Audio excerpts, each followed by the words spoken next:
Hello and welcome back to a new video, and today we are going to be making a pizza, and this is a no yeast pizza, meaning it is quick and easy. So here I'm adding 85 grams of plain flour and adding 3/4 of a teaspoon of baking powder. However, you can just use self-raising flour as it is easier, but I don't have it, so I'm just going to use the plain flour and baking powder. So yeah.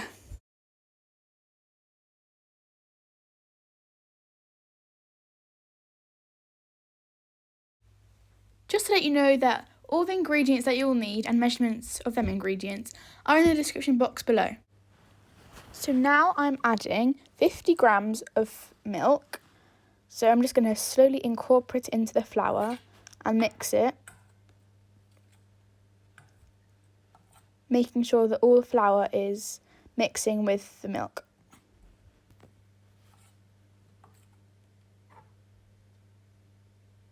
So here I'm adding some more milk and mixing it with the flour. So I'm going to continue doing this until all the milk is mixed with the flour to make a dough.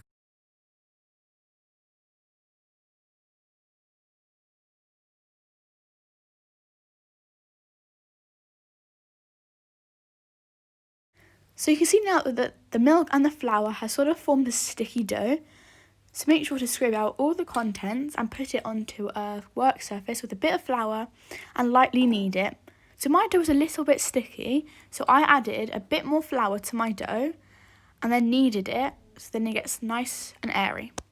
So I've kneaded my dough a bit more now and it is much more firm and it's just more stringy, which is a good thing. So I'm going to knead it a little bit more now.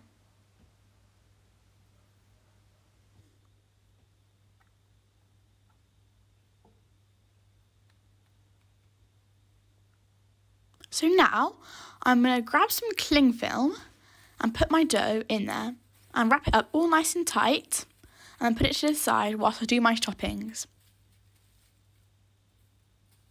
So I'm going to put a cute picture of my cousin's Syrian hamster which sadly died.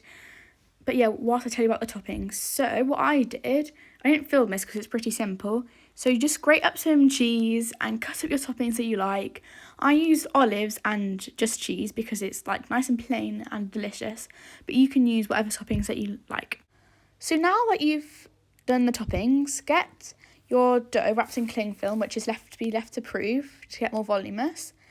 And get some flour on a rolling pin and roll the dough to form a sort of pizza base.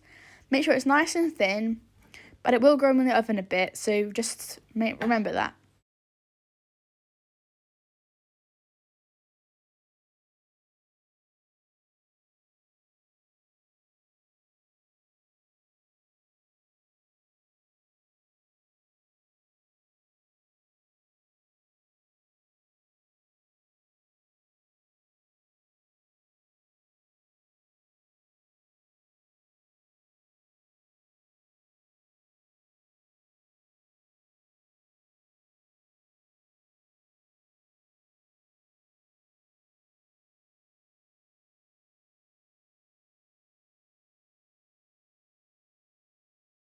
So get some baking parchment and put it on any sort of tin that fits in the oven and will fit your pizza.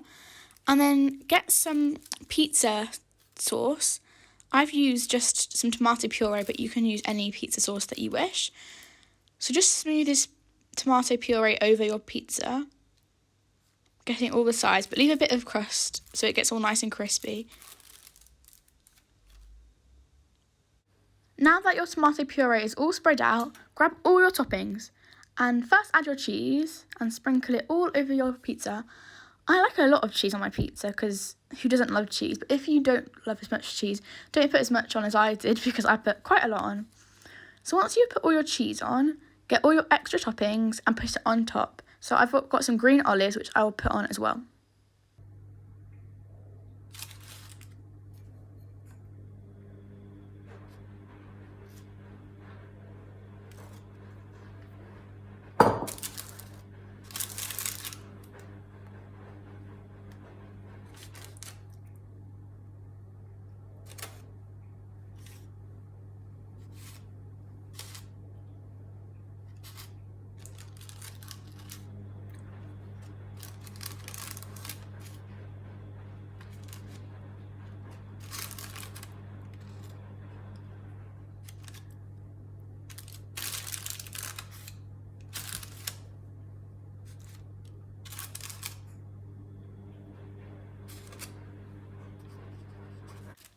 So I now got some basil from my basil plant that I've been growing and put it on my pizza.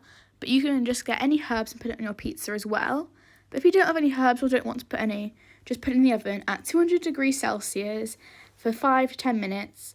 But it might take a bit less or a bit more than that, depending on how strong your oven is. My pizza took about 7 minutes to cook and it was so good. It's got a nice thick crust. And if you enjoyed this video, please like and subscribe. Bye!